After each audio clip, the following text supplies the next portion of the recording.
तो शुरुआत में हम देखते हैं कि कंपनी के बहुत सारे वर्कर्स समंदर के बीच ड्रिलिंग करने यानी समंदर में कुछ खोजने के लिए खुदाई करने आए थे। वो कड़ी मेहनत के बाद घर वापस जा रही थी, पर तभी रिक की मैनेजर मैग्नस के पास कंपनी के हेड की कॉल आती है जो बताता है कि हेलीकॉप्टर्स जो आप लोगों को लेने आ रही थी इमरजेंसी की वजह से वो कहीं और जा रही है। रिक यानी समंदर के बीचों बीच एक जगह जिसके पास बहुत सारी शिप्स भी होती है। अब मैग्नस जब ये पूछती है कि मेरे वर्कर्स को कब लेने आएंगे कि तभी कॉल बंद हो जाती है। तब इधर पूरी की जगह का बंद हो जाता है, यानी जिसके जरिए ये किसी से भी राब्ता कर सकती है, जिस वजह से डॉक्टर जो अपने घर कॉल कर रही थी उसकी कॉल कट हो जाती है और फुलमर नाम के इलेक्ट्रिशियन का रेडियो सिस्टम बंद हो जाता है। मैग्नस एक मीटिंग बुलाती है जिसमें वो कहते हैं कि फिलहाल तो हेलीकॉप्टर्स हमें नहीं लेने आ रहे, जिस वजह से वो सारे लोग काफी परेशान हो जाते हैं। उनमें से बूढ़ा आदमी बार बार पूछता है कि आखिर क्यों नहीं आ रहे हेलीकॉप्टर्स। अब तभी अचानक सारी लाइट्स भी बंद हो जाती है। फुलमर देखते हैं कि अभी फिलहाल थोड़ी बहुत लाइट्स जनरेटर से चल रही है और रिक के मेन हिस्से का प्रेशर भी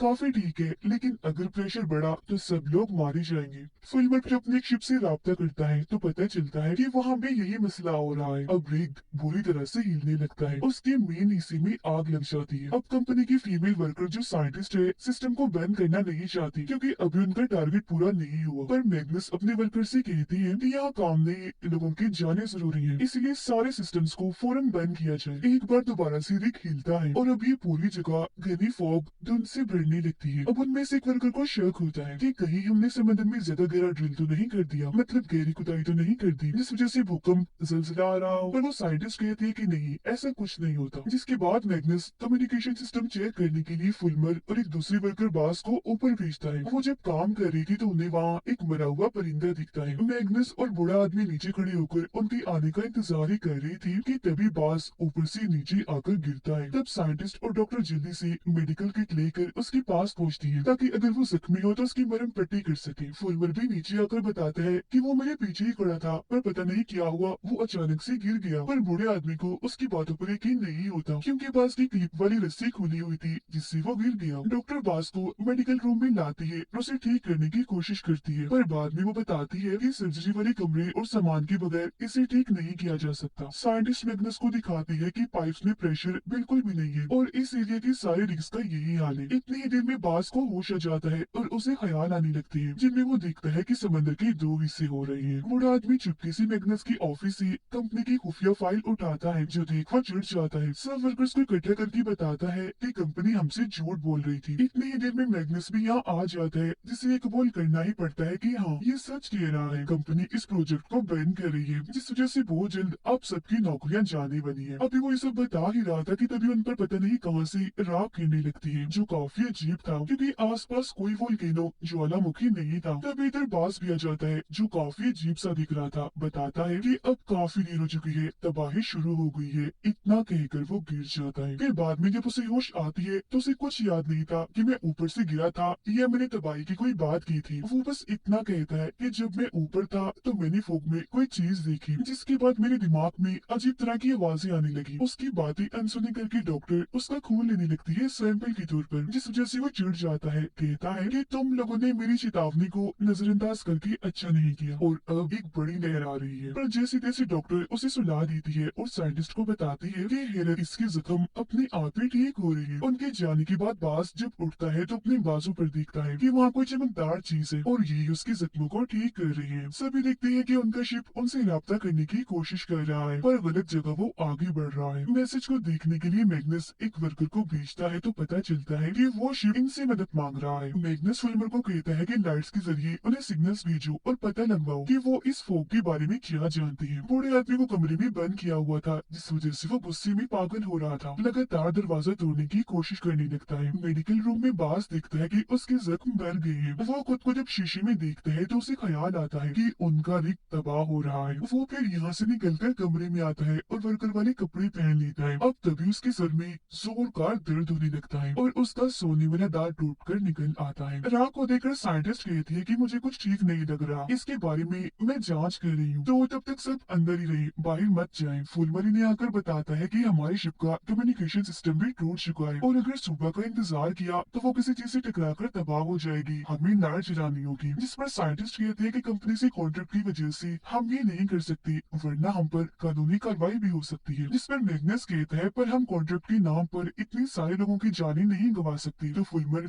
तुम सारी लाइट्स जला दो। अब बॉस अजीब हरकतें करने लगता है, वो खिड़की पर गोल दायरे बनाने लगता है। फिर जब वर्कर इस बारे में पूछता है तो वो बताता है कि मेरी सर में तेज दर्द हो रही है और मैं इतना तंग आ गया हूँ कि अब सोचने लगा हूँ कि मुझे उस हादसे में मर ही जाना चाहिए था। कमरे की लाइट जैसे टिमटिमा रही थी तो बॉस को फिर एक ख्याल आता है जो इतना डरावना था कि इस बार तो वो यहाँ से भाग जाता है। बूढ़ा आदमी भी खिड़की तोड़कर निकल चुका था। एक वर्कर चोरी करके शराब पीता है, वो अब जैसे नहाने जाता है तो उसके पूरे जिस्म में दर्द होने लगती है। वो उल्टी करता है, साथ ही उसकी टैटू की स्याही भी उसके जिन से निकलने लगती है। पर कुछ देर के बाद जब डॉक्टर की साथी वहाँ आकर देखती है तो तब तक वो मर चुका था। साइंटिस्ट भी जब उसे देखती है तो समझ नहीं पाती कि ये क्यों मरा, पर एक वर्कर जब उसे बास का सोने का दान दिखाता है तो उसे समझ लग जाती है कि उनके जिस्म से सारे फालतू फजूल चीजें बाहर निकल रही हैं। फिर फुलमर जब शिप को चेक करने के लिए अपने साथी के साथ बाहर जाता है तो वहाँ बूढ़ा आदमी पहले से ही मौजूद था, जो अंदर आकर दरवाजा बंद कर लेता है। फुलमर के हाथ में काम के दौरान चोट लग जाती है और अब यहाँ वो राह गिरना भी बंद हो जाती है। बूढ़ा आदमी अंदर आकर कंट्रोल रूम में जाता है और लाइट्स के जरिए मदद का सिग्नल भेजता है, जिस वजह से उनकी शिप अब फुल स्पीड में आने लगती है। ये देखकर फुलमर और उसका साथी अंदर जाने की कोशिश करती है पर दरवाजा तो बंद था। इसीलिए फुलमर चिल्लाने लगता है, जो आवाज सुनकर मैग्नस और डॉक्टर के साथ यहाँ आकर दरवाजा खोलती है और जाकर बूढ़े आदमी को रोकती है। जब एक मैग्नस समझाता है कि लेने की बजाय शिप में ये मैसेज भेजो कि वो गलत रास्ते पर जा रही है। इसी बीच एक वर्कर लाइट्स के जरिए बास के पास जा पहुंचता है जो बाहर खड़ा हुआ था। वो उसे अंदर आने का कहता है पर बास उसे मना कर देता है, ये कहते हुए कि मैं पानी की उस क्रीचर को देखना चाहता हूँ जो ये सब कर रहा है। वो वर्कर अब जैसे उसके पास जाता है तो वो उसका गला पकड़कर उसके मुंह से पानी बाहर निकालता है। अब तभी एक वर्कर आकर इन्हें बताता है कि शिप की साइड बदलने की वजह से एक काफी बड़ी लहर इसी तरफ आ रही है, तो जल्दी से अंदर आ जाओ। जो सुनकर बाजू से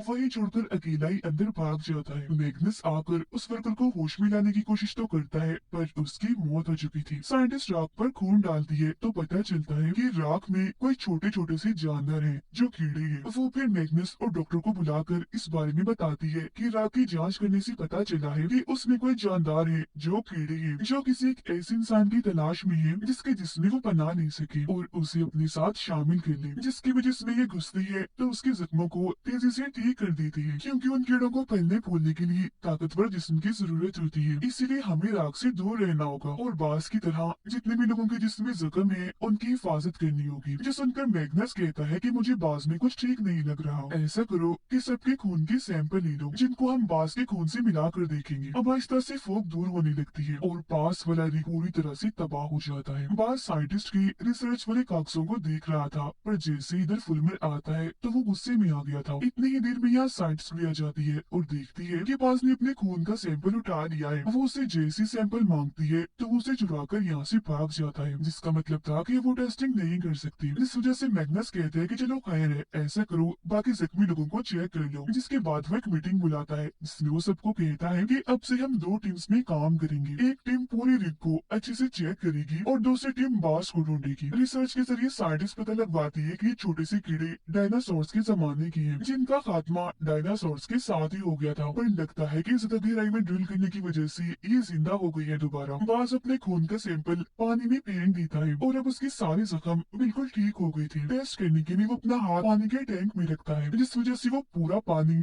छोटे छोटे कीड़ों से भर जाता है। पर जैसे ही बास का साथी यहाँ आता है वो जल्दी से छुप जाता है। उसका दोस्त जैसे ही पानी में उन छोटे कीड़ों को देखता है तो वो बाकियों को आवाज लगाने लगता है, पर बास उस पर हमला करके यहाँ से भाग जाता है। उसे फिर दो वर्कर्स आकर उठाती है और देखती है कि उन छोटे छोटे कीड़ों की जगह पौधे उग गए हैं। अब बास के दोस्त का दांत भी निकलने लगता है, जिसका मतलब था कि वो भी अब इन्फेक्ट हो गया है, मतलब कि यहाँ जो भी था वो भी उसकी असर में आ चुका था। वो इस वजह से इतना घबरा गया था कि एक वर्कर को मारकर यहाँ से भाग जाता है। डॉक्टर के साथ ही जब नीचे आती है तो देखती है कि बाज यहाँ पर पौधे उगा रहा है, जिसके बाद वो बताता है कि काफी पुरानी यादों से मुझे पता चला है कि इस जगह के क्रिएचर्स को मारा जा रहा है और अगर उन्हें ना बचाया तो ये सब भी नहीं बच पाएंगे। इतनी ही देर में बाज का दोस्त भी यहाँ आकर उसकी हाँ में हाँ मिलाता है, पर अब जैसे यहाँ बूढ़ा आदमी आता है तो ये दोनों ही यहाँ से भाग जाती है। फुलमर लाइट तो ठीक कर लेता है पर मेन हिस्से की आग बुझ चुकी थी, उन्हें दोबारा उसमें आग लगानी थी वरना वो तबाह हो जाएगा, जिससे रिग की तबाही भी पक्की है। पर उस मेन हिस्से का सारा कंट्रोल नीचे वाले हिस्से में है, पर अगर वहाँ गए तो इन्फेक्शन फैल सकता है क्योंकि वो चमकदार चीज और छोटे से कीड़े वही है। इस वजह से अब किसी को ऊपर जाकर ही मेन हिस्से में आग लगा दी होगी। तब एक वर्कर सारा सारा कंट्रोल खुद संभालता है और फुलमर को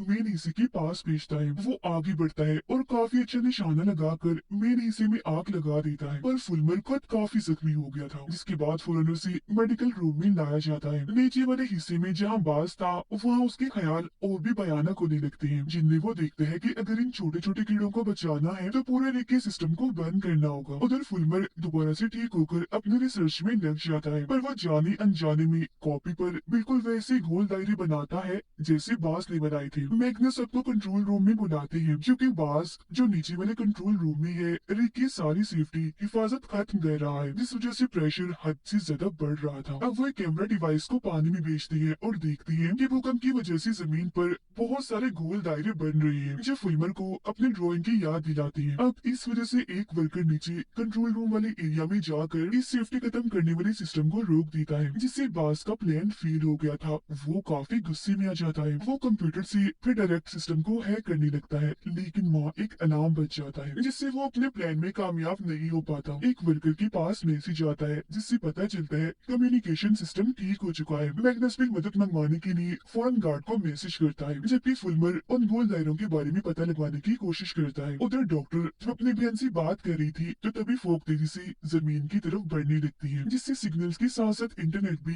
काफी हद तक चलना बंद कर देता है, जिस वजह से गार्ड को मैग्नस का मैसेज नहीं मिल पाता जो उसे मदद के लिए भेजा था। बाज उन छोटे छोटे कीड़ों की ताकत की मदद से फुलमर के जिस्म से राब्ता करने की कोशिश करता है, जिससे उसके जख्म और बढ़ने लगते हैं। इसके साथ ही फुलमर के दिमाग में बाज की आवाजें आने लगती है, इसीलिए वो अपने जख्म देखने बाथरूम में जाता है। अब उसे ढूंढते हुए साइंटिस्ट भी यहाँ आ जाती है, जिसे देखकर एकदम फुलमर चौंक जाता है, क्योंकि एक पल के लिए उसे शीशे में बाज की परछाई दिखी थी। वो इस सब के बारे में साइंटिस्ट को बताता है जो कुछ उसके साथ हो रहा था, जिस पर वो उसे दिलासा देती है। अब फुलमर को ख्याल आता है जैसे बाज उसे बुला रहा है, तो वो चला जाता है। कुछ देर बाद साइंटिस्ट उसे देखने आती है, जहाँ वो तो नहीं मिलता, पर उसका छोड़ा हुआ एक नोट मिल जाता है। अब जब साइंटिस्ट और डॉक्टर देखती है कि फुलमर नीचे वाले हिस्से में जा रहा है, तो वो भी उसका पीछे करती है। अब वो चमकती चीज और छोटे कीड़े डॉक्टर को काटती नहीं, बल्कि उसके इर्द गिर्द घूमने लगते हैं, जो देखकर साइंटिस्ट उसे यहाँ से ले जाती है। रिक पर सारे ही लोग काफी खुश थे, क्योंकि पास वाले एक रिक से एक शिप इनकी तरफ ही आ रही थी। शिप आने के बाद साइंटिस्ट सीनियर से मिलती है, जो रिसर्च लैब में काम करता था। आते ही वो सीनियर सीधा कंट्रोल रूम में जाता है। आने वाले बाकी लोगों को डॉक्टर चेक करती है कि कहीं कोई जख्मी तो नहीं हुआ। एक वर्कर ये देखकर काफी हैरान था कि मेरा साथी भी उसी शिप में आया है। अब वो सीनियर बताता है कि तेज प्रेशर की वजह से मेरा रिग फट गया था। साइंटिस्ट उससे पूछती है कि आपको इस रिग में क्यों भेजा गया, जिसका वो कोई जवाब नहीं देता। अब वो नया आने वाला वर्कर बताता है कि जब हमारी रिग में ये सीनियर आया, तो उसने बहुत सारे औजार समंदर की गहराइयों में भेजे, क्योंकि वो तेल नहीं निकाल रहे थे, बल्कि कोई और चीज औजारों के साथ नीचे भेज रहे थे। जिसके बाद फोग आई और लो वाइब होने लगी, पर सीनियर तब भी नॉर्मल था। उसे देखने से लग रहा था जैसे वो ऐसा ही चाहता है। उसने प्रेशर बढ़ने की जरा भी परवाह नहीं की, बल्कि औजार भेजकर वो जो टेस्ट करना चाहता था, उसने बस उस पर ध्यान दिया, जिस वजह से हमारा पूरा रिग तबाह हो गया। पर रिग तबाह होने से पहले उसने अपने टेस्ट का सारा डेटा मिटा दिया। कंपनी उसे और वो कंपनी को मेल भी कर रहा था, जिसका मतलब था कि वो ये सब पहले से ही जानता था, और कंपनी ने जानबूझकर उसे यहाँ भेजा था। डॉक्टर साइंटिस्ट की रिसर्च देखकर बताती है कि ये जो दायरे हैं वो 5 अलग अलग चीजों की पहचान है, और 5वां दायरा तबाही का है जो फैल रहा है, जिसका मतलब हम बहुत जल्द मिटने वाले हैं। सीनियर बताता है कि मेरे रिग में इन्फेक्टेड लोगों ने तेल के कुएं में आग लगा दी थी, ताकि ये सारे जानदार कीड़े मारे जाएं। वो फिर कहते हैं कि मैं कुछ लोगों को मेन हिस्से में भेजना चाहता हूँ, पर मैग्नस मना कर देते हैं। ये कहती है कि नहीं, मैं अपने लोगों को खतरे में नहीं डाल सकता। उधर फुलमर भी बाज और उसके साथी के साथ मिल जाता है। बाज बताता है कि ये कीड़े बहुत जल्द मेरे पूरे जिस्म में फैल जाएंगे। सीनियर बताता है कि बाज को रोकने के लिए हमें वेंटिलेशन सिस्टम में कार्बन डाइऑक्साइड ले जाना होगा, जो नीचे ही है जहाँ बाज है, और कार्बन डाइऑक्साइड हम खुफिया सिलेंडर्स के जरिए ले जाएंगे। फिर जब सीनियर सिलेंडर्स लाता है, तो एक वर्कर को शक होता है, क्योंकि उसमें लिखा हुआ था कि इसमें कार्बन डाइऑक्साइड के अलावा कुछ और भी मिला हुआ है। वो फिर सिलेंडर्स को अपने साथ नीचे वाले हिस्से में जहाँ बाज है वहाँ ले जाने लगते हैं। साथ ही वो सिलेंडर्स का कनेक्शन वेंटिलेशन सिस्टम से भी जोड़ देते हैं। वो लोग यहाँ बाज के दोस्त को देखते हैं, जिसकी हालत खराब थी, क्योंकि वो खून की उल्टी कर देता है, जिससे वो समझ जाती है कि यहाँ कार्बन डाइऑक्साइड के ज्यादा होने की वजह से ये मर रहा है। पौधे भी इसी वजह से मर रहे हैं, और ये सीनियर का प्लान था। इसीलिए बूढ़ा आदमी और एक दूसरा वर्कर तो वहाँ से भाग जाता है, पर एक वर्कर वही बाज के दोस्त के पास ही रुकता है। फुलमर फिर वेंटिलेशन सिस्टम को बंद करने की कोशिश करता है, पर वो और बाज दोनों ही बेहोश हो जाते हैं। डॉक्टर देखती है कि उन दोनों के बाहर आने के बाद सीनियर ने नीचे वाले हिस्से के सारे दरवाजे बंद कर दिए, इस वजह से वो साथी जो बाज के दोस्त की वजह से रुका था वो अंदर ही फंस चुका था। उसकी हालत इतनी खराब हो जाती है कि वो मर जाता है। अब सब आकर सीनियर से सवाल करते हैं कि हालांकि ऐसा करना खतरा था, फिर तुमने क्यों वेंटिलेशन सिस्टम में कार्बन डाइऑक्साइड को मिक्स किया? उस पे वो कहता है कि ये कोई खतरा नहीं है, बल्कि ये जिंदा रहने का एक तरीका है। वेंटिलेशन सिस्टम को बंद करने के लिए साइंटिस्ट उस नीचे वाले हिस्से में जाती है जहाँ फुलमर भी होश पड़ा हुआ था। वो उसे होश में लाने की कोशिश करती है